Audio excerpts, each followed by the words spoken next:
Nabil Ahmad hadiri majlis akad nikah Raden Era bersama pasangannya, Noor Amirah, di Bukit Perdana malam semalam. Berisi mokcap, mas kahwin dan juga sebutas jam tangan.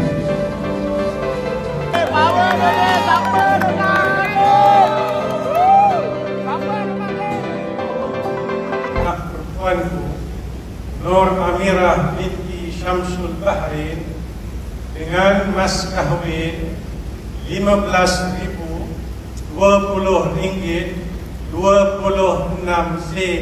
tunai. Aku terima nikah dengan Amirah binti Syamsul Bahrain dengan mas kahwinnya RM15,020.26 tunai. Alhamdulillah. Sekali nafas, belai telah selamat di jam pemerintahan.